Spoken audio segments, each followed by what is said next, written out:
하문대기교회 주일 예배에 오신 모든 성도님들을 주님의 이름으로 환영합니다. 예배의 원활한 진행을 위해서 앞자리부터 채워주시면 감사하겠습니다. 이제 곧 예배가 시작됩니다. 옆 사람과의 대화는 삼가주시고 기도로 예배를 준비해 주시기 바랍니다.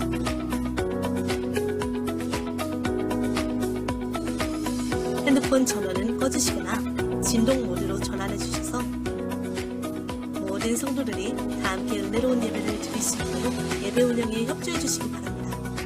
감사합니다. 할렐루야. 우리 옆 사람과 인사해 보도록 합니다. 내가 가질 수 있는 가장 밝은 미소를 지으며 옆 사람을 축복하며 인사합니다. 주님의 이름으로 사랑합니다. 인사해 봅니다. 주님의 이름으로 사랑합니다. 주님의 이름으로 사랑합니다. 주님의 이름으로 사랑합니다. 우리 반대편 사람과 인사할 때 다음과 같이 인사해 보도록 하겠습니다. 한 주 동안 말씀의 인도를 잘 받으셨습니까? 인사합니다. 한 주 동안 말씀의 인도를 잘 받으셨습니까? 한 주 동안 말씀의 인도를 잘 받으셨습니까? 아멘. 오늘 우리에게 은혜 주시고 우리와 함께 하시고 우리의 상황과 우리의 앞날도 인도하고 계시는 하나님을 온전히 찬양하며 나아가는 우리가 되기를 원합니다. 우리 시간 함께 박수치며 함께 찬양하며 나아가도록 하겠습니다.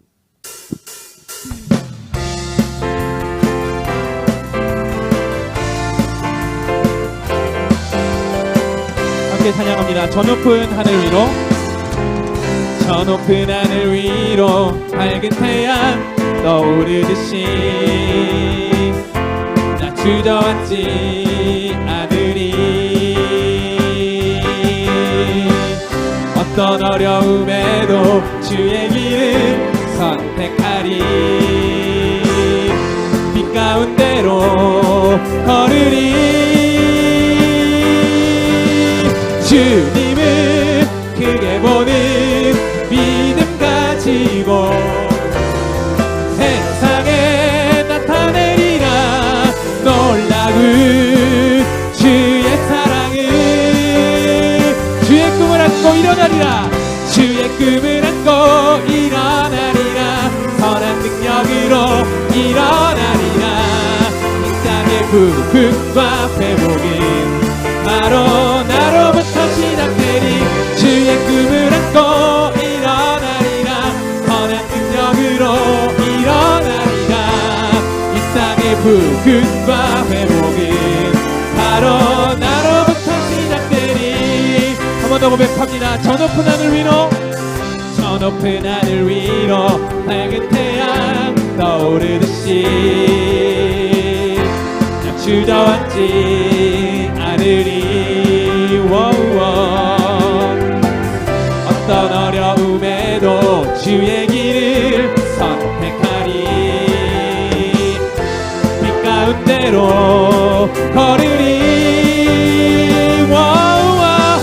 주님을 크게 보는 믿음 가지고 세상에 나타내리라. 놀라운 주의 사랑을, 주님의 사랑을, 주의 꿈을 안고 일어나리라. 선한 능력으로 일어나리라. 이 땅의 부흥과 회복은 바로 나로부터 시작되리. 주의 꿈을 안고 일어나리라. 선한 능력으로 일어나리라. 이 땅의 부흥과 회복은 바로 나로부터 주의 꿈을 안고, 주의 꿈을 안고 일어나리라. 선한 능력으로 일어나리라. 이 땅의 부흥과 회복은 바로 나로부터 시작되리. 주의 꿈을 안고 일어나리라. 선한 능력으로 일어나리라. 이 땅의 부흥과 회복은 바로 우리 목소리로만 주의 꿈을 안고 일어나리라. 선한 능력으로 일어나리라. 이 땅의 부흥과 회복은 바로 나로부터 시작되리. 주의 꿈을 안고 일어나리라. 선한 능력으로 일어나리라. 이 땅의 부흥과 회복은 바로 나로부터 시작되리. 주의 꿈을 안고 일어나리라.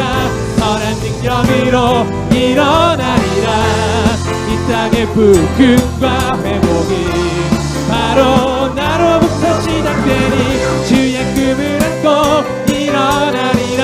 선한 능력으로 일어나리라.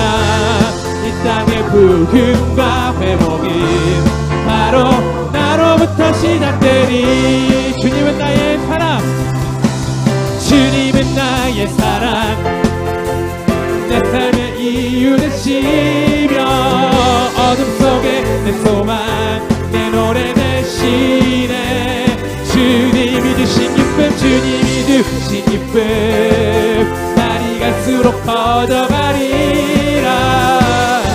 영원히 감사를 드리. 한 번 더. 주님은 나의 사랑, 주님은 나의 사랑, 내 삶의 이유 되시며 어둠 속에 내 소망, 내 노래 되시네. 주님이 주신 기쁨, 주님이 주신 기쁨, 날이 갈수록 커져가리라.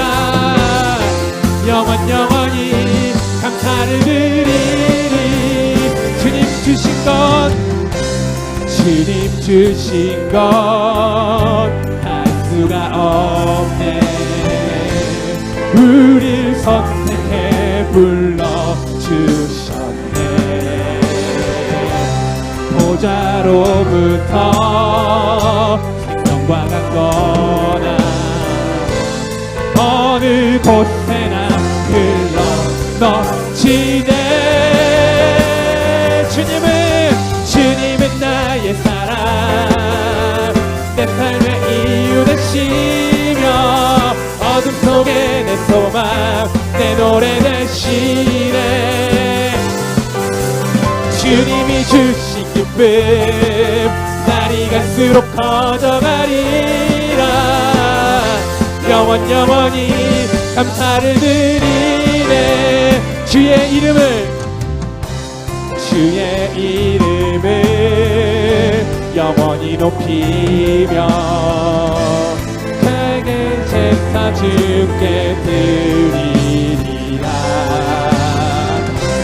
주 계신 곳에 나 살기 원하니 주님 닮도록 나를 비추소서.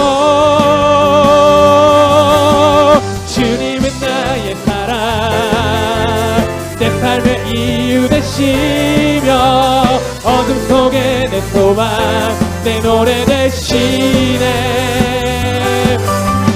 주님이 주신 기쁨, 날이 갈수록 커져가리라. 영원히 감사를 드리리. 복음 들고 산을 넘는 자들의 발길 아름답도다.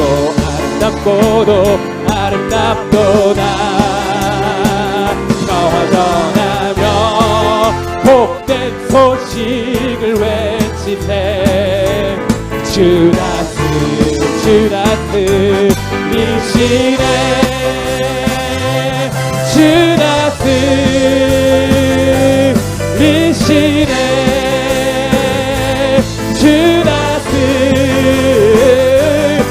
다스리시네.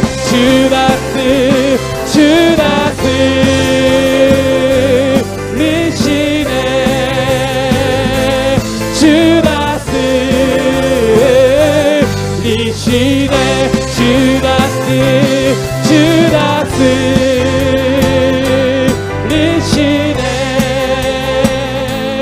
주 다스리시네.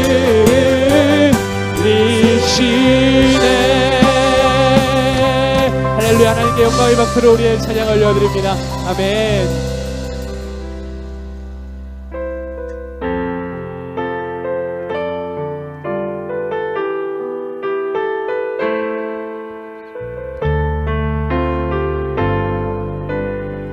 함께 찬양합니다. 날이 저물어 갈 때에, 날이 저물어 갈 때, 빈들에서 걸을 때, 그때가 하나님의 때.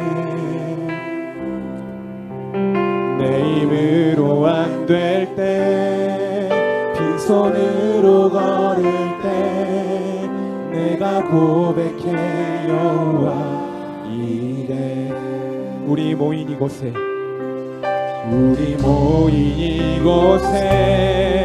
주님 함께 계시네.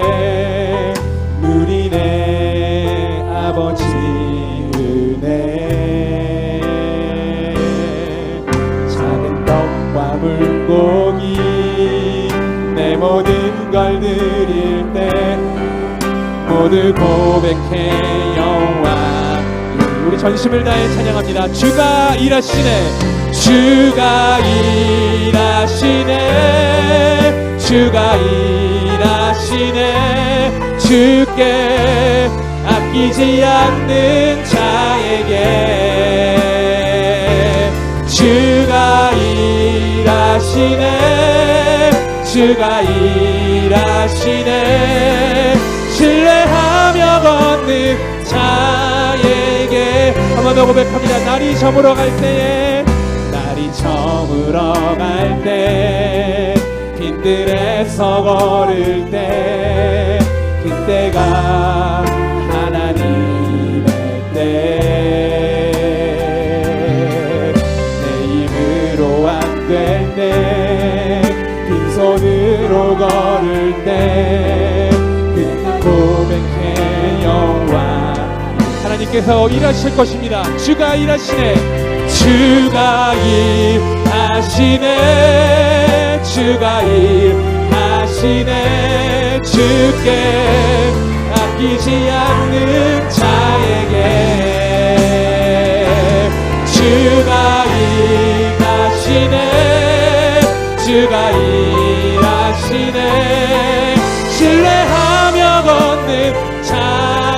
주가 일하시네. 주가 일하시네. 주가 일하시네. 주께 아끼지 않는 자에게 주가 일하시네. 주가 일하시네. 신뢰하며 걷는 자의 전심으로 주가 일하시네. 주가 일하시네. 주가 일하시네.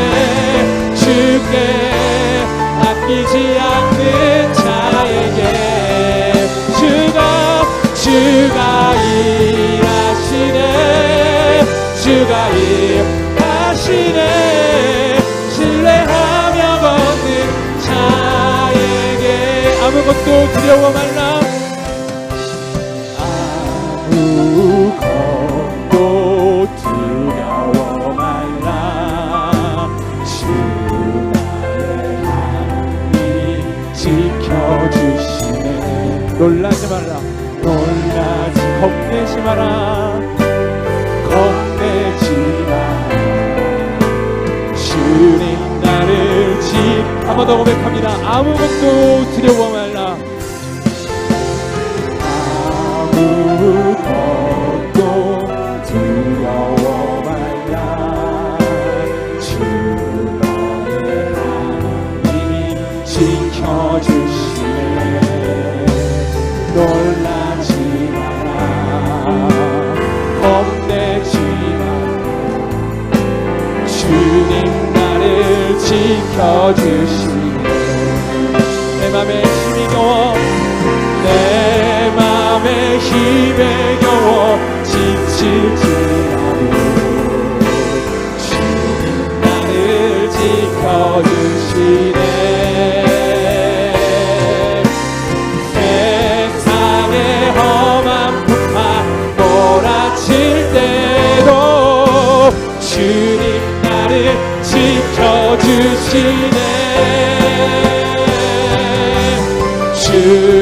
주님은 나의 산성,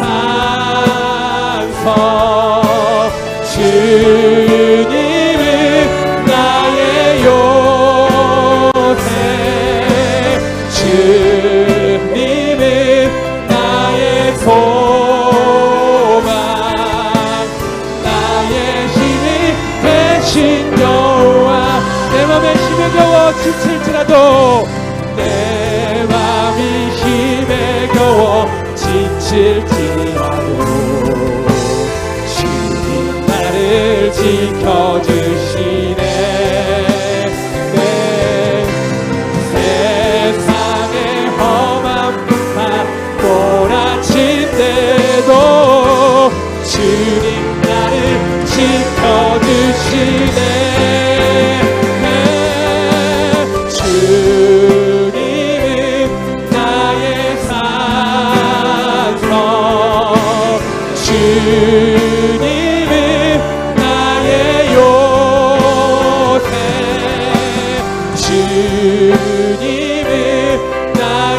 소망 나의 힘이 되시며 주님은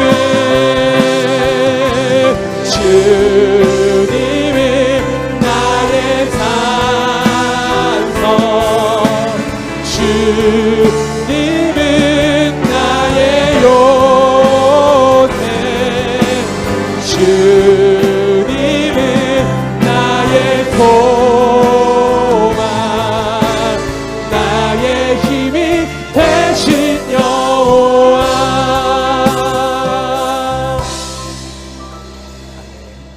영광스러운 주일입니다. 하나님께서 우리를 예배자로 불러주셨습니다. 다 함께 자리에서 일어나셔서 사도신경으로 우리 신앙을 고백합니다. 전능하사 천지를 만드신 하나님 아버지를 내가 믿사오며 그 외아들 우리 주 예수 그리스도를 믿사오니 이는 성령으로 잉태하사 동정녀 마리아에게 나시고 본디오 빌라도에게 고난을 받으사 십자가에 못 박혀 죽으시고 장사한 지 사흘 만에 죽은 자 가운데서 다시 살아나시며 하늘에 오르사 전능하신 하나님 우편에 앉아 계시다가 저리로서 산 자와 죽은 자를 심판하러 오시리라. 성령을 믿사오며 거룩한 공회와 성도가 서로 교통하는 것과 죄를 사하여 주시는 것과 몸이 다시 사는 것과 영원히 사는 것을 믿사옵나이다. 아멘.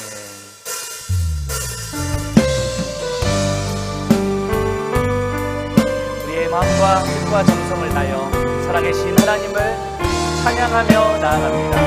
다 함께 찬양하며 주님을 예배할 때 하늘 가득한 주의 영광 보이라. 나를 통하여 나의 입술을 인하여 주의 이름 높임을 받으소서. 지금 서 있는 이곳에서 높임을 받으소서. 내가 밟는 땅 주님의 땅이 하늘이 주의 이름 높이 올리며 넓은 바다가 주를 노래해. 모든 만물 주를 경배해. 모든 입술 주를 찬양해. 천지를 만드신 만물의 통치자 높이는 받으소서. 내 평생에 주의 이름 높이며 어느 곳에서든지 주님을 예배하리라. 내가 달린 곳이라 아버지의 영광이 선포되야 하니 찬양하며 주님을 예배할 때 하늘 가득한 주의 영광 보리라. 나를 통하여 나의 입술을 인하여 주의 이름 높임을 하는 찬양하며 주님을 예배할 때 하늘 가득한 주의 영광 보리라. 나를 통하여 나의 입술을 인하여 주의 이름 높임을 하소서. 이곳에 임재하신 하나님께 이곳에 오셔서 이곳에 앉으소서. 하나님 우리가 드리는 예배를 받으소서.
예배를 위해서 기도합시다. 하나님, 이곳에 영광 가운데 자정하여 주시옵소서. 하나님이여, 내 마음이 확정되었사오니 내가 노래하고 내가 여호와를 찬송하리로다. 이 고백이 회복되게 하여 주시옵소서. 지치고 상한 심령이 수생함을 얻게 하시고 진리의 말씀으로 우리를 새롭게 하여 주시옵소서. 우리의 모든 죄악을 도말하시고 거듭남의 온청을 회복하는 시간이 되게 하여 주시옵소서. 하나님의 임재를 바라보며 기도하며 나가겠습니다. 살아계신 하나님 아버지, 우리가 범죄하고 쓰러졌지만 주님의 보좌 앞에 나와 가난한 심령으로 절박한 마음으로 주님을 찾을 때 이곳에 좌정하시고 하나님의 영광 가운데 임하여 주시옵소서. 영과 진리로 예배할 때가 오나니 곧 이때라고 말씀하셨사오니 이 장소와 이 시간 가운데 하나님께서 임재하시고 친히 통치하시며 다스려 주시옵소서. 하나님, 우리의 예배가 습관적인 예배가 되지 않게 하시고 하나님, 심령을 토로하며 마음을 하나님 앞에 꽂히며 모든 죄악을 도말하시는 하나님의 은혜를 경험하게 하여 주시옵소서. 왕이신 하나님, 우리가 하나님이 필요합니다. 하나님의 임재가 절대적으로 경험하며 하나님, 오늘 이 시간 우리를 고치시며 우리 모든 죄악들이 도말되어지고 거듭남의 은혜가, 새로워지는 은혜가, 고침받는 은혜가 이곳에서 회복되게 하여 주시옵소서.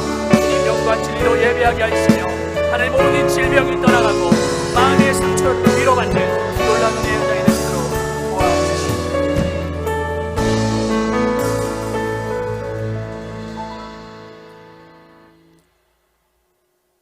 온 천지를 지으시고 운행하시며 다스리시는 하나님 아버지, 그 천지에 아버지의 호흡과 손길이 어느 곳에서도 닿지 않는 곳이 없음을 황금빛 들판을 바라보며 깨닫게 하여 주심을 감사와 찬송과 영광을 드립니다. 이 시간 풍성한 결실의 계절인 기쁨의 가을을 맞이하면서 그동안 극심한 추위로, 어떤 때는 뜨거운 혹서로, 폭우로, 폭풍으로 힘들고 어려움이 있었기에 아버지의 사랑의 도우심이 더욱 감사함을 느끼며 이 예배 자리에 나올 수 있게 하심도 감사드립니다. 이곳에 임재하시어 저희들이 마음 모아 정성껏 드리는 예배를 받아 주시옵소서. 그러나 저희들 낮고 천한 자리를 찾아오신 주님을 망각하고 스스로 높임을 받으려 하며 섬김받기를 좋아하고 겸손하신 주님을 본받기보다는 교만한 죄를 가볍게 여겼음을 고백하고 회개하오니 주님의 보혈로 깨끗게 하시옵소서. 이 나라 이 민족 위에도 축복하여 주시옵고 모든 우상이 소멸되고 악법이 사라지며 온전히 복음으로 통일되게 하옵소서. 교회의 머리 되신 주님, 택하시고 세우신 몸된 교회에 성령의 큰 은혜와 능력으로 함께 하시옵소서. 오늘 밤 찬양 간증 집회도 큰 은혜를 주사 상한 심령이 위로받고 평안을 얻고 영과 육의 질병에 시달리는 영혼들이 치료함을 받은 은혜가 나타나며 양육과 훈련된 성도들로 건강하고 행복한 교회를 이루게 하옵소서. 새 가족들을 보내주심을 감사드립니다. 잘 정착할 수 있도록 도와주셔서 달란트대로 함께 섬기게 하시옵고 각 기관과 부서의 은혜를 베푸사 끝 마무리를 잘하여 새로운 해기를 맞이하게 하옵시고 섬기는 이들에게 위로와 지혜와 축복을 주시옵소서. 말씀을 전하시는 목사님을 성령의 능력으로 붙들어 주시고 귀 기울여 듣는 모두가 넘치는 감사로 회복되는 시간이 되게 하옵소서. 원로 목사님께서도 영과 육이 건강하게 하옵시고 남은 여생 행복하게 살게 하시옵소서. 이 예배를 위하여 수정들며 충성하는 예배위원들과 찬양대와 봉사자와 온 성도들에게 아버지의 위로와 크신 은혜로 갚아 주시옵소서.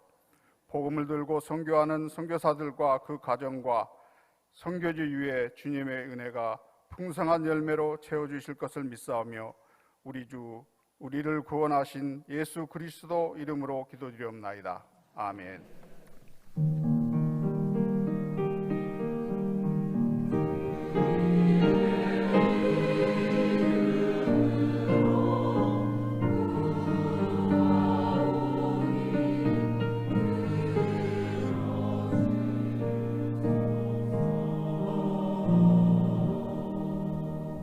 다 함께 자리에 앉으시겠습니다. 준비하신 예물 주님 앞에 봉헌하겠습니다.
살아계신 하나님 아버지, 오늘도 상한 심령으로 주님 앞에 나왔지만 기쁨의 면류관을 회복하며 돌아가는 이 시간이 되게 하여 주시옵소서.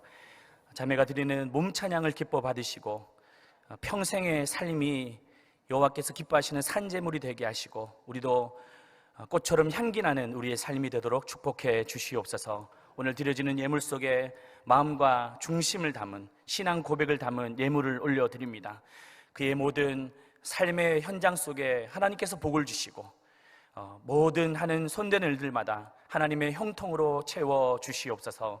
위기의 순간을 살아간다 할지라도 하나님을 경외하는 자에게 주시는 보응을 누리게 하시고 겸손한 자와 여호와를 경외하는 자에게 주시는 재물과 영광과 생명을 누리는 우리 모두가 되게 하여 주시옵소서. 예수님의 이름으로 축복하며 기도드리옵나이다. 아멘.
삼은대길교회 아름다운 성도 여러분 반갑습니다. 찬양사역자 민호기 목사입니다. 10월 15일 주일 저녁에 우리 인생에서 정말 잊지 못할 뜨거운 은혜의 예배를 함께 드리려고 합니다. 찬양과 말씀과 기도가 넘쳐나는 정말 우리 인생에 잊지 못할 특별한 한순간이 될 줄 믿고요. 저도 열심히 기대하고 기도하며 준비하도록 하겠고요.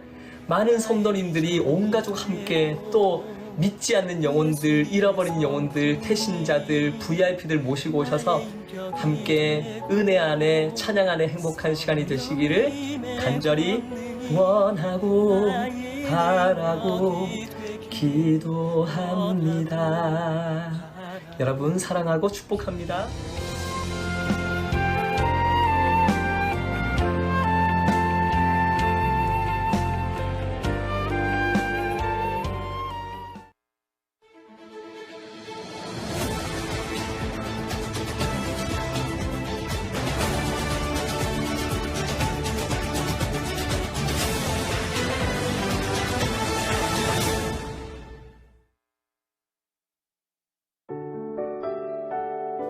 행복한 삼은대길교회에 오신 분들을 환영합니다.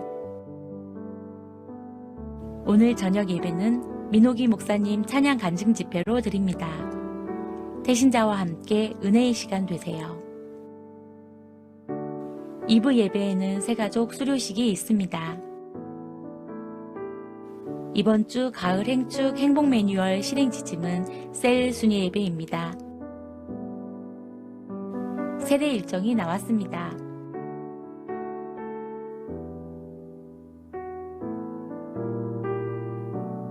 이상 삼은대길 뉴스를 마칩니다. 감사합니다.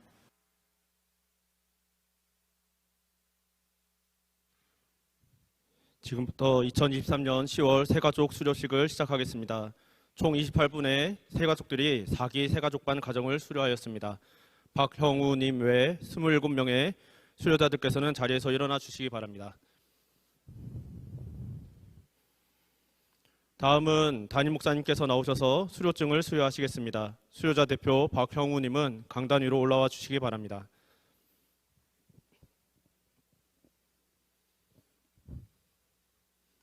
제4-1호 수료증 성명 박형우.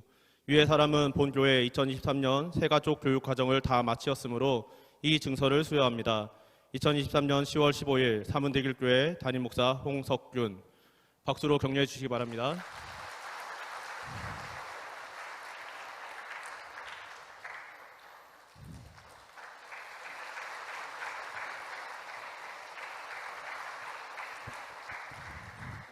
다음은 수료자들을 위해서 우리 모두 함께 야곱의 축복으로 찬양하며 축복하도록 하겠습니다.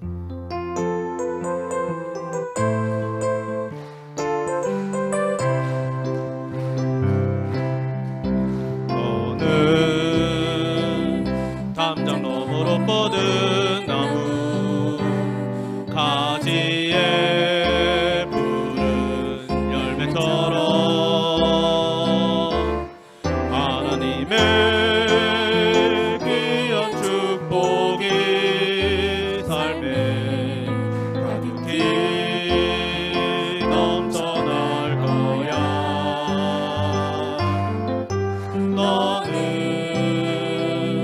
너는 시련이 와도 능히 이겨낼 강한 나 있어. 전능하신 하나님께서 너와 언제나 함께 하시니 너는 하나님의 사랑, 아름다운 하나님의 사랑. 나는 널 위해 기도하며 내 길을 축복할 거야.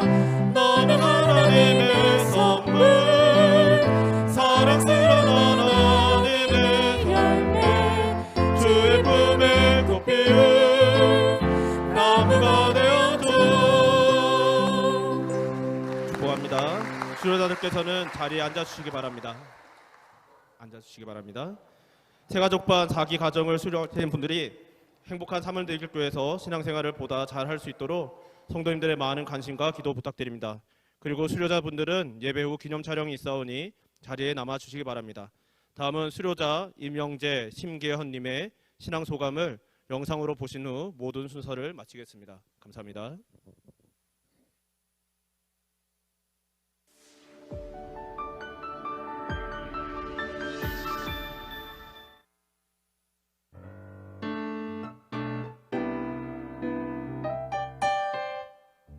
저는 이제 행축 때 어머니의 권유로 교회에 들어오게 됐는데 그 이후로 이제 마음이 너무 편안하고 잘 맞는 교회다 생각해서 교회를 찾고 있었어요. 외관상 보이는 십자가가 보이는 교회가 아니라 주님이 주인 되시는 교회를 찾고 있었습니다. 진짜 하나님이 살아계시고 하나님을 경외하는 그런 교회를 찾다가 대길교회까지 오게 되었습니다.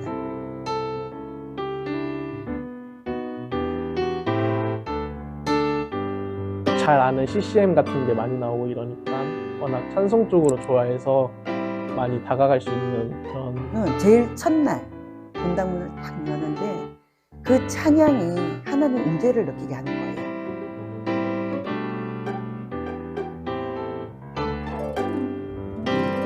하나님에 매이지 않으면 사람은 변질된다. 신앙생활은 정의나 좋은 추억으로 하는 것이 아니라고, 내가 변질될 때 언제든지 나를 버려라고 말씀하셨을 때 사도 바울이 떠올랐어요.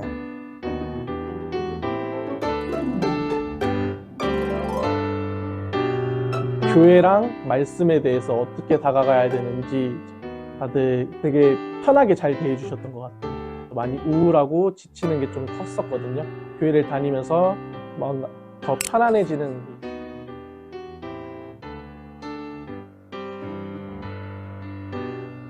바나바님들이 밀착 섬김을 해주셨어요. 교회 구석구석을 하나하나 저희들이 생활하는데 불편함이 없도록 다 설명을 해주시는 거예요. 교회에 정착하는데 많이 도움이 됐던 것 같아요. 가족 같아서 좋았고요.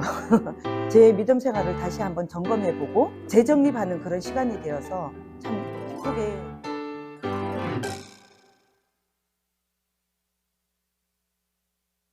계속해서 찬양으로 섬기고 싶고요. 앞으로도 주님 찬송하는 소리로 주님을 상기할 수 있는 그런 기도의 빚진 자로서 중보기도팀에 들어가서 그 빚을 조금이라도 갚을 수 있는 기회가 생겼으면 좋겠습니다.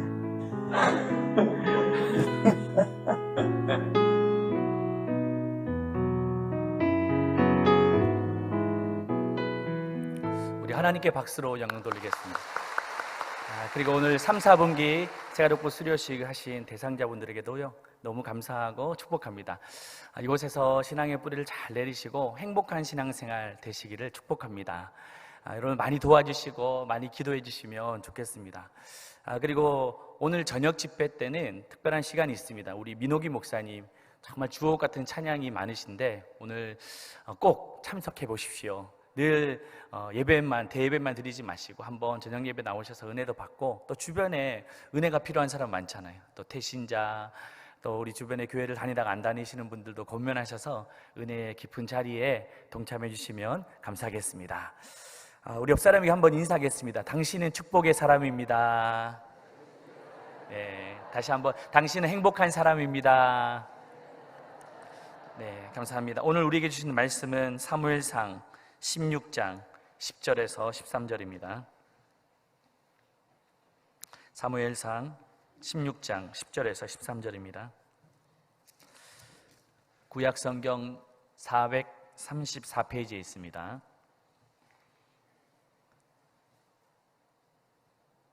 사무엘상 16장 10절에서 13절 말씀, 우리 다 함께 하나님의 말씀을 읽겠습니다. 이새가 그의 아들 7을 다 사무엘 앞으로 지나가게 하나 사무엘이 이새에게 이르되 여호와께서 이들을 택하지 아니하셨느니라 하고, 또 사무엘이 이새에게 이르되 내 아들들이 다 여기 있느냐? 이새가 이르되 아직 막내가 남았는데 그는 양을 지키나이다. 사무엘이 이새에게 이르되 사람을 보내어 그를 데려오라. 그가 여기 오기까지는 우리가 식사 자리에 앉지 아니하겠노라. 이에 사람을 보내어 그를 데려오매 그의 빛이 붉고 눈이 빼어나고 얼굴이 아름답더라. 여호와께서 이르시되 이가 그니 일어나 기름을 부으라 하시는지라. 사무엘이 기름 뿔병을 가져다가 그의 형제 중에서 그에게 부었더니 이날 이후로 다윗이 여호와의 영에 크게 감동되니라. 사무엘이 떠나서 람으로 가니라. 아멘. 이 시대를 소위 짝퉁 시대라고 표현합니다. 가짜가 너무 난무하기 때문이죠. 그래서 진짜가 더욱더 주목받는 시대입니다. 그런데 진짜라고 다 명품이 되지는 않습니다. 명품이 되기 위해서는 갖춰야 할 조건이 있는데요. 3가지 정도 있다고 합니다. 첫 번째는 역사성입니다. 명품은 기본적으로 100년에서 200년 이상의 역사와 전통을 가지고 있습니다. 그렇지만 오랜 시간이 흘러도 여전히 고객의 신뢰를 받습니다. 그래서 명품이 되는 거예요. 두 번째는 희소성입니다. 명품은 공장에서 대량으로 찍어내지 않습니다. 장인의 손에 의해 소량으로 제작됩니다. 그래서 값어치가 있습니다. 그리고 마지막 3번째가 중요한데 정교성입니다. 많은 유사 업체들이 이 명품을 흉내내지만 디테일에 있어서는 따라갈 수가 없습니다. 그래서 바느질 한 땀 한 땀, 매듭 하나하나가 명품의 차이를 만듭니다. 그래서 윌리엄 클레멘트 스톤은 이렇게 말했습니다. 사람들 간의 차이는 미미하다. 그러나 그 미미한 차이가 큰 차이를 만들어낸다. 미미한 차이는 태도이고 그 차이는 그 태도가 긍정적이냐 부정적이냐 하는 것이다. 하나님도 마찬가지입니다. 우리를 명품 인생으로 만들어가기를 원하십니다. 그런데 명품 인생에도 차이는 큰 것에 있지 않습니다. 작은 태도 하나하나가 차이를 만들어낼 뿐입니다. 오늘 본문은 다윗에 관한 말씀입니다. 그는 작은 유대 마을 목동으로 자랐습니다. 그랬던 그가 이스라엘의 왕으로 세워지게 됩니다. 그런데 우리가 그를 주목하는 것은 작은 차이로 명품 인생이 되었다는 겁니다. 그런데 다윗을 소개할 때 항상 성경에 보면 비교 대상으로 삼는 사람이 있는데 사울이었습니다. 사울은 이스라엘의 초대 왕입니다. 그는 시작이 참 좋았습니다. 많은 사람들의 환호를 받으며 왕으로 추대됩니다. 그런데 시간이 지날수록 변했습니다. 왕권을 가지고 이 힘을 남용하고 또 제사장의 자리를 월권했습니다. 또 자신을 대적하는 사람들을 모조리 숙청했습니다. 또 자신을 과시하기 위해서 기념비를 세웠습니다. 그래서 하나님은 선지자를 통해서 끊임없이 돌이키라고 경고하셨습니다. 그럼에도 불구하고 이 사울은 불순종으로 일관했고 결국 하나님께서는 이런 결론을 내리십니다. 사무엘상 15장 35절에 이렇게 말합니다. 사무엘이 죽는 날까지 사울을 다시 가서 보지 아니하였으니 이는 그가 사울을 위하여 슬퍼함이 없고 여호와께서는 사울을 이스라엘 왕으로 삼으신 것을 후회하셨더라. 마치 노아의 시대가 죄악이 너무 관영해서 하나님이 지으신 그 피조물을 한탄하시며 후회하셨던 것처럼 사울이 왕으로 된 것을 후회하셨더라 라고 말씀하셨습니다. 그런 하나님의 후회 가운데 이스라엘의 두 번째 왕이 세워집니다. 앞서 말했던 것처럼 다윗입니다. 왕이 존재하는데 새로운 왕을 세운다? 이것은 반역입니다. 그럼에도 불구하고 사무엘은 다음 왕을 세우기 위해서 수순을 밟습니다. 그만큼 하나님께서 급하셨다는 증거예요. 이제 사무엘은 왕을 세우기 위해서 이새의 집으로 갔습니다. 그리고 왕이 될 만한 사람이 있는지 첫째부터 7째까지 다 면접을 받습니다. 그런데 하나님은 다 아니다 라고 말씀하십니다. 그러자 사무엘이 마지막으로 이새에게 이렇게 묻습니다. 혹시 다른 아들은 없나? 그때 이새의 대답입니다. 11절 말씀 보시면 이렇게 말합니다.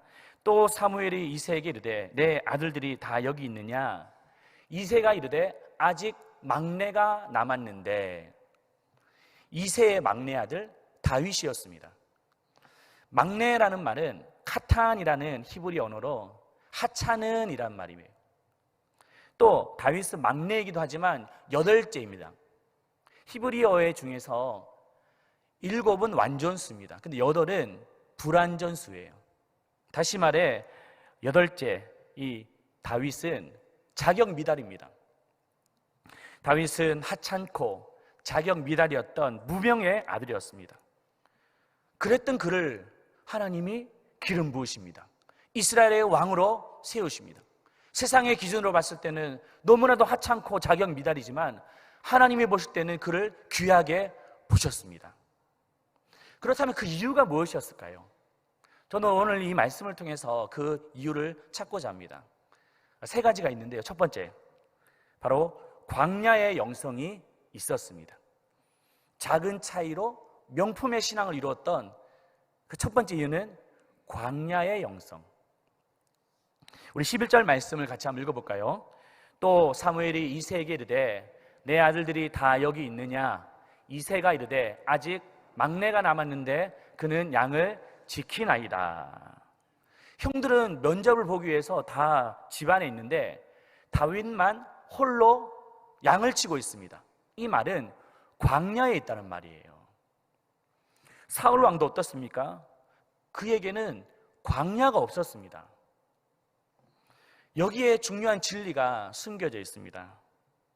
영성의 차이는 광야가 있느냐 없느냐의 차이입니다. 사실 사울과 다윗은 부름받는 장면이 비슷해요. 사울도 아버지가 잃은 그 나귀를 찾아오라고 심부름을 보냈을 때 부르심을 받게 됩니다. 다윗도 아버지의 양떼를 돌보다가 부르심을 받게 됩니다. 둘 다 일상에 충실했던 사람입니다. 하나님의 부르심을 받는 자들은 가만히 보면 다 일상의 영성을 가진 사람들이에요. 무대 뒤에 성실한 연습이 없는데 어떻게 무대 위에 감동적인 연기가 나올 수 있겠습니까? 이처럼 일상이 없으면 역사는 일어나지 않습니다. 그러나 여러분, 한 가지 더 기억해야 될 사실이 있는데, 우리에게 일상의 영성도 중요하지만 더 중요한 것은 광야의 영성입니다. 사람들은 다윗이 어린 나이에 왕으로 세워졌기 때문에 오랜 시간 궁궐에서 보냈을 것이다 라고 생각할지 모르겠습니다. 하지만 다윗의 생애를 보면 다 광야에서 보냈어요. 그가 부르심을 받을 때도 광야였고, 또 사울왕의 쫓김을 받을 때도 엔게디 광야였고, 왕이 됐는데 다시 아들 압살롬의 반란으로 인해서 유대 광야로 쫓겨나게 됩니다. 하나님은 왜 다윗에게 이렇게 가혹한 광야의 시간을 주셨을까요?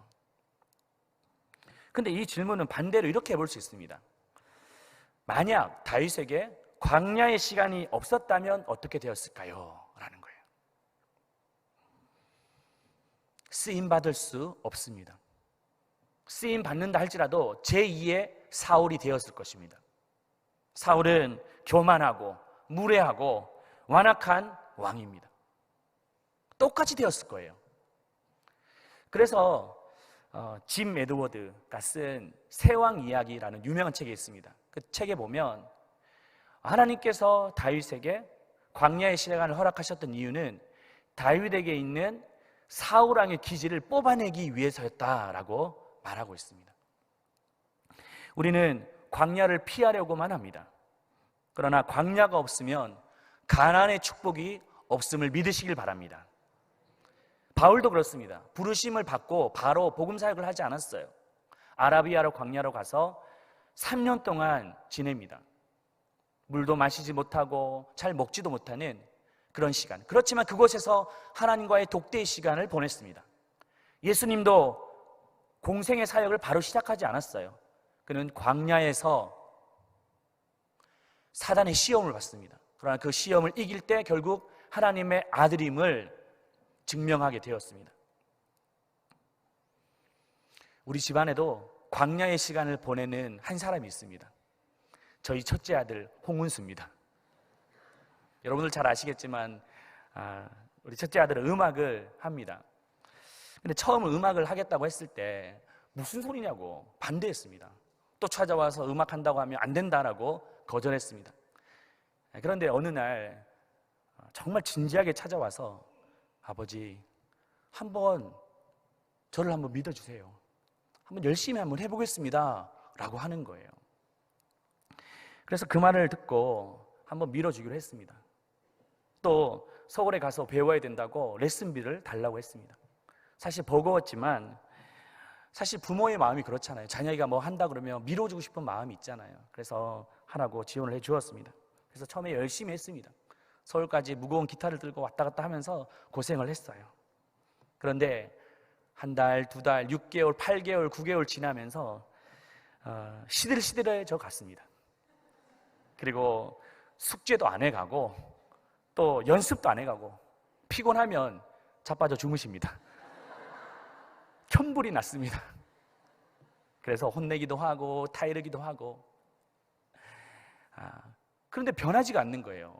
선생님이 전화 와서 그렇게 말할 정도로 너무 불성실한 모습을 보였습니다. 그래서 이래서는 안 되겠다. 그래서 저희 아내랑 얘기를 좀 나눴죠. 도대체 어떻게 해야 되냐.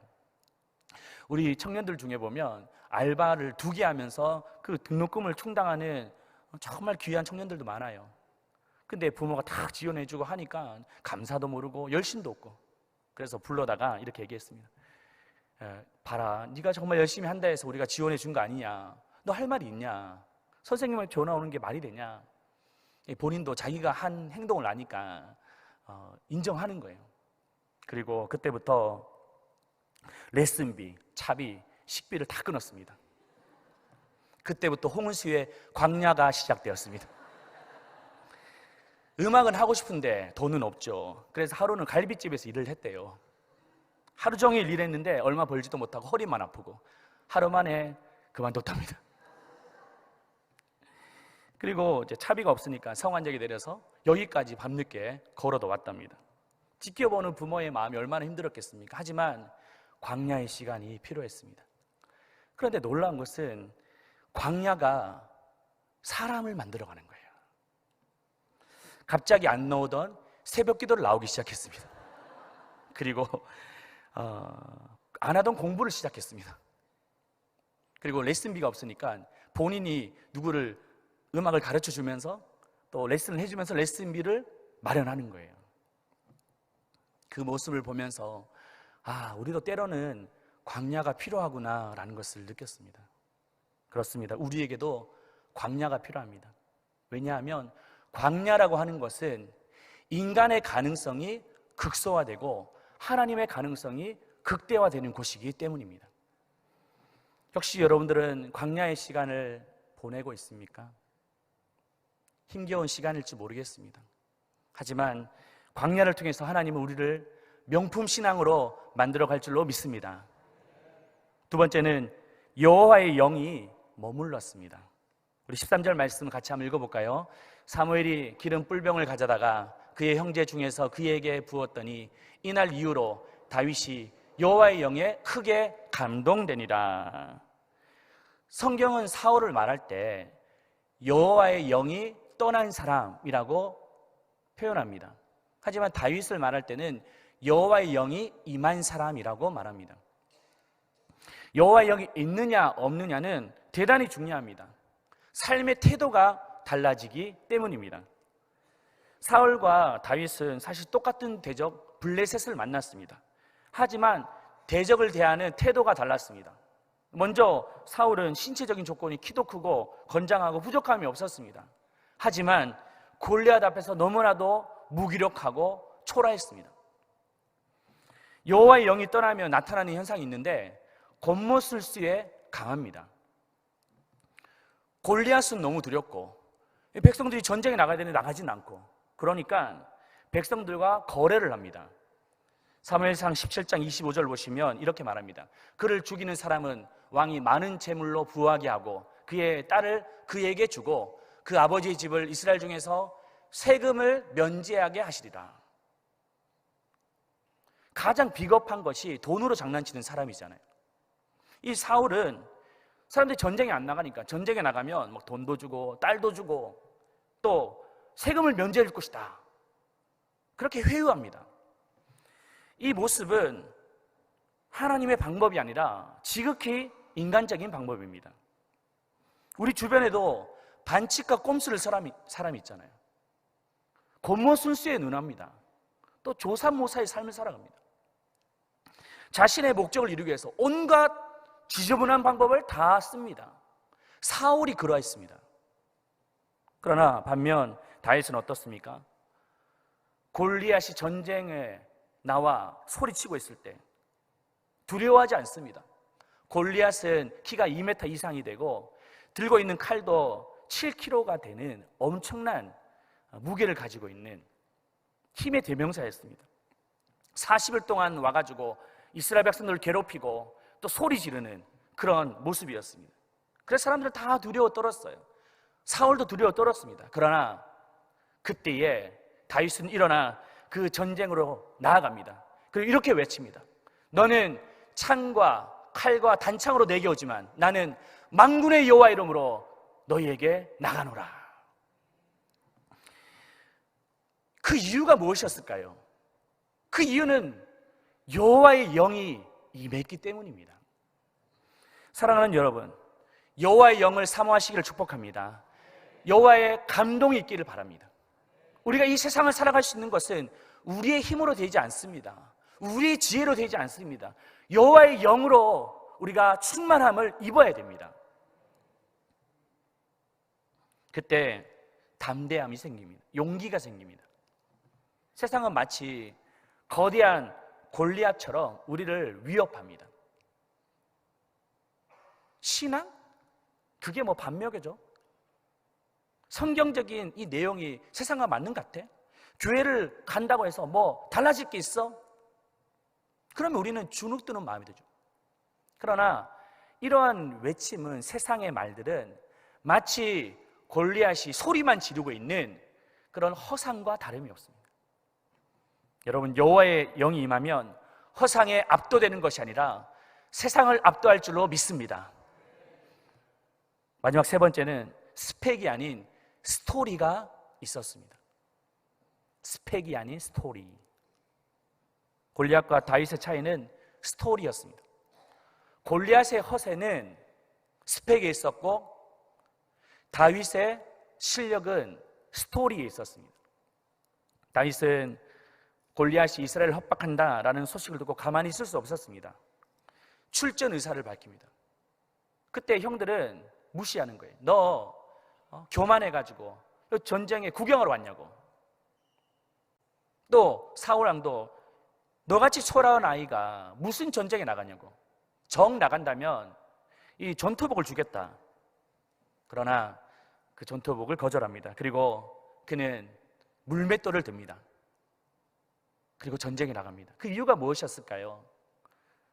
다윗은 과거에 들판에서 사자와 곰이 양떼를 잡아가려고 하면 이 물맷돌로 막아냈던 스토리가 있었습니다. 사무엘상 17장 34절, 35절 이렇게 말하고 있죠.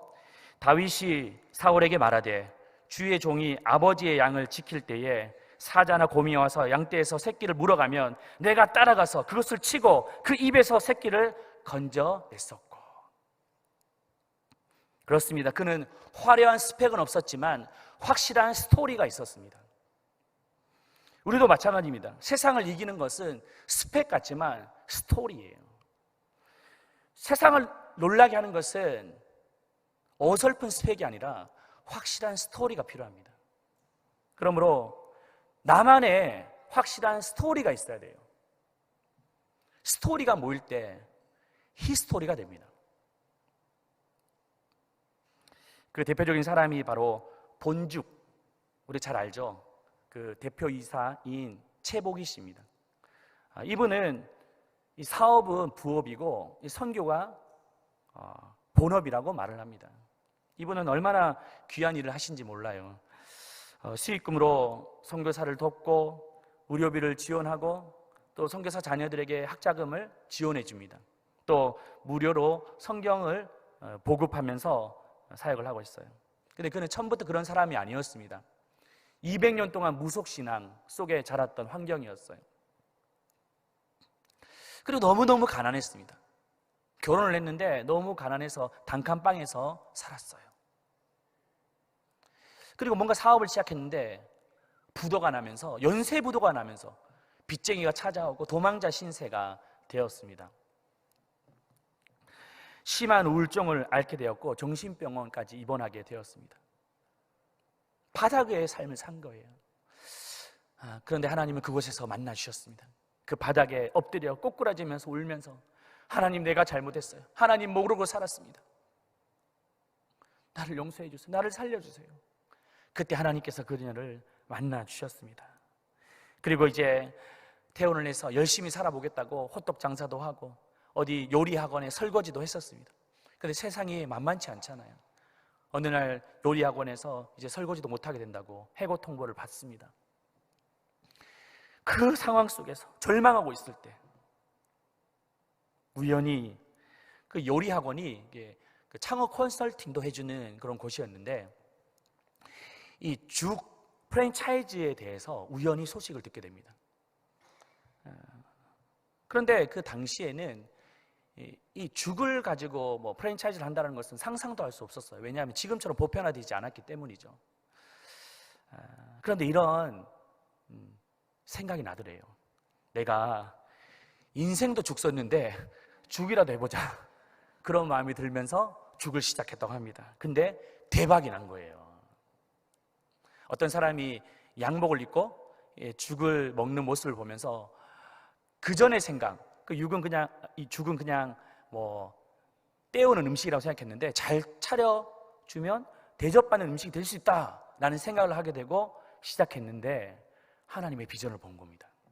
그리고 새벽에 기도에 와서 막 기도하는데 본죽이라는 그런 네임, 이름도 하나님께 받게 됩니다. 그리고 난 뒤에 승승장구하게 되었던 것입니다.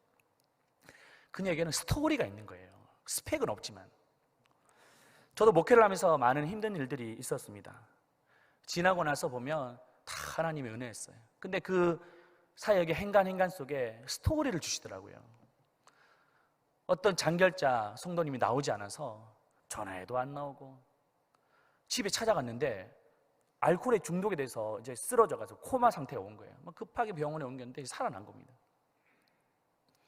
또 어떤 청년은 이제 귀신이 들려가지고 삶을 살지 못할 때, 지나고 나면 은혜죠. 근데 기도하고 막 중보했는데 귀신이 떠나가는 것을 보았습니다.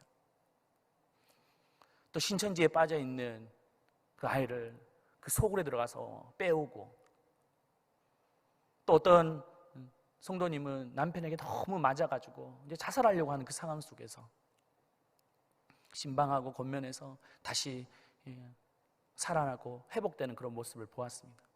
저는 사실 실력이 없어요. 학벌도 좋지 않습니다. 그런데 그 한 영혼을 붙들고 또 하나님께서 맡기신 그 사명을 붙들고 조금씩 섬기다 보니까 그 삶의 스토리를 주시더라고요. 우리의 삶도 마찬가지지 않습니까? 여러분, 광야 같은 삶을 살아가고 있습니다. 이때 우리에게 필요한 것은 바로 스펙이 아니라 스토리입니다. 그 스토리가 있을 때 우리는 이 힘든 세상을 승리하며 살아갈 줄로 믿습니다. 오늘날 꼼수와 반칙이 난무하는 시대에 정직의 스토리를 한번 써가십시오. 고난 속에서도 믿음의 길을 선택하는 스토리를 쓰십시오. 그리고 약하고 상처받은 자들을 끌어안고 섬기는 그 스토리가 있기를 바랍니다. 우리는 가을에 이제 셀별로 행축을 진행합니다. 우리 셀 안에서 정말 우리 초대하고 권면하고 사랑해서 영혼이 변화되어지는 그런 스토리가 있기를 바랍니다. 지금도 많은 셀에서 그런 일들이 막 일어나고 있어요. 믿지 않는 우리 가족, 남편, 우리 친구들이 초대되어서 주님을 만나는 놀라운 역사, 그 스토리가 있습니다. 여러분, 이런 스토리에 여러분을 초대합니다. 말씀을 이제 정리합니다. 저는 우리 교회에 대한 그 소망이 있습니다. 바로 스토리가 있는 교회입니다. 그냥 여기 들어서서 많은 사람들이 이 교회를 알게 되었다. 아파트 단지가 크게 들어서 사람들이 몰려오게 되었다. 유명 인사가 우리 교회에 나와서 유명하게 되었다. 저는 그런 스토리를 원하지 않습니다. 상처받은 영혼들이 이곳에 와서 회복되어지는 스토리, 절망하고 낙심 가운데 있는 자들이 복음을 듣고 살아나는 메시지, 그 스토리. 오늘날 사랑이 없고 정이 없고 다 인색한 이 시대에 참 이곳에 들어오면 라말라요처럼 그 여호와의 신에 감동되어 사랑하고 존경하고 섬길 수 있는 그런 공동체, 서로 나누고 베풀며 하나 되는 그 공동체, 그 스토리가 있는 공동체가 되기를 축복합니다. 명품 인생은 어떤 삶입니까? 큰 변화를 요구하지 않습니다. 한 끗 차이예요. 광야가 있느냐 없느냐, 여호와의 신이 임했느냐 임하지 않았느냐, 스펙으로 사느냐 스토리로 사느냐, 그 차이입니다. 그러나 그 작은 차이는 큰 변화를 일으킬 것입니다. 우리의 가정을 변화시킬 것이며 교회를 새롭게 할 것이며 이 민족을 세울 줄로 믿습니다. 그 명품 인생을 살아가시는 저와 여러분 되시기를 주님의 이름으로 축복합니다. 우리 같이 한번 찬양하겠습니다.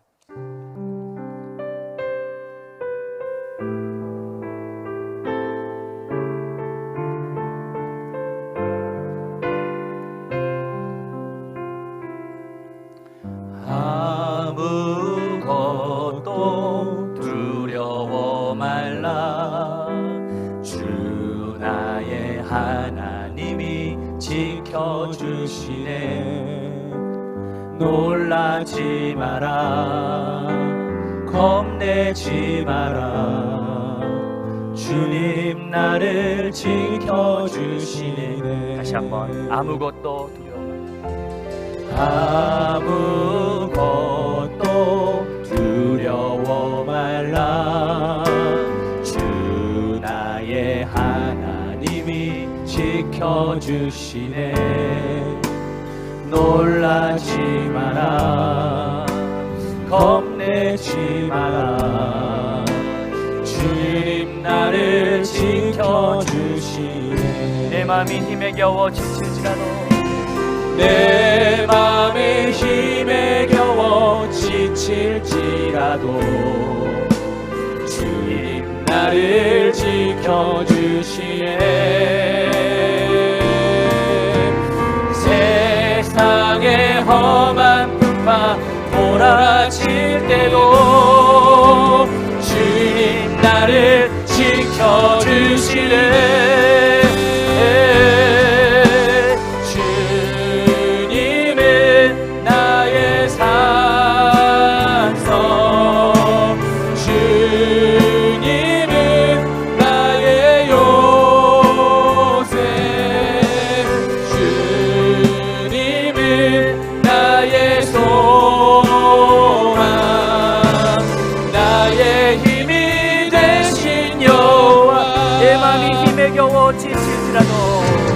내 마음이 힘에 겨워 지칠지라도 주님 나를 지켜주시네. 아멘 아멘. 세상의 험한 풍파 몰아칠 때도 주님 나를 지켜주시네. 우리 교사 높이 들려 주님은 나의 살터, 주님은 나의 산성, 나의 요새, 주님은 나의 요새, 주님은 나의 소망, 나의 힘이 되신 여호와. 주님은 나의 산성,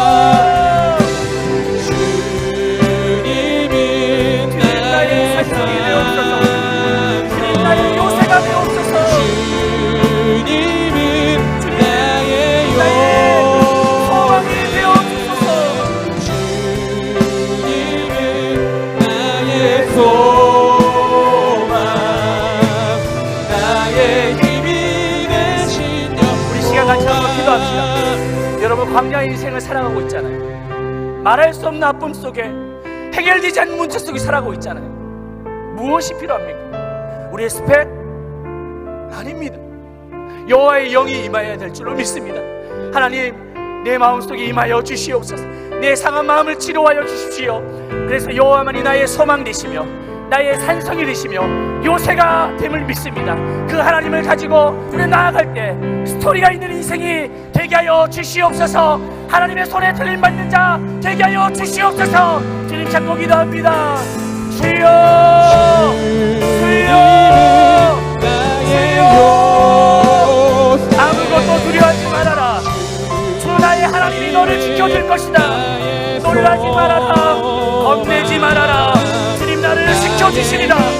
하나님 지치고 상한 심령에 하나님 나를 도와주소서. 광야 같은 인생 속에 내 힘으로 해결되지 않는 이 아픔 속에 하나님만이 나의 산성이 되십니다. 주님만이 나의 요새가 되어주십니다. 주님만이 나의 소망이 되어주십니다. 하나님, 그 고백으로 스토리가 있는 인생이 되게 하여 주시옵소서. 여호와의 신에 우리가 감동되게 하여 주시며 하나님의 능력으로 우리가 일어설 수 있는 믿음을 허락하여 주시옵소서. 하나님, 우리를 붙잡아 주시옵소서. 여호와만이 나의 소망이 되십니다. 주님만이 나의 소새 되십니다. 주님이 나의 소망 되십니다. 우리에게 산적해 있는 문제, 아픔과 고통과 부재 결핍 속에 우리가 무너지지 않게 하시고 다시 한번 전능하신 하나님을 의지하며 아무것도 두려워하지 말아라. 하나님, 염려하지 말아라. 이 고백 하나님의 말씀이 소망이 되게 하여 주시옵소서. 능력이 되게 하여 주시옵소서. 주님은 나의 산성, 주님은 나의 요새, 주님은 나의 소망, 나의 힘이 되시. 우리 다 같이 자리에서 일어나셔서 마지막으로 주님은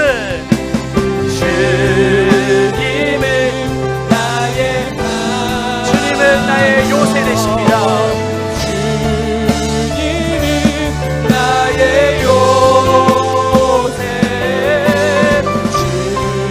주님은 나의 소망, 나의 힘이 되신 여호와. 거친 파도 난 향해 와도 주와 함께 나아오리니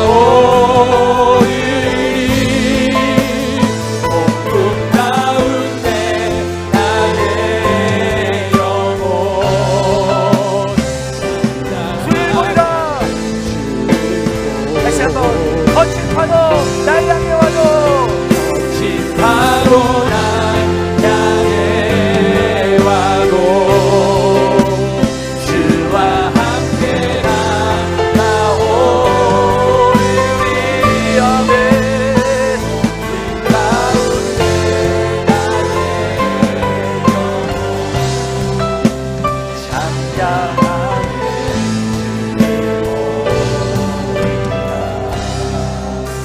잠잠하게 주를 보리라.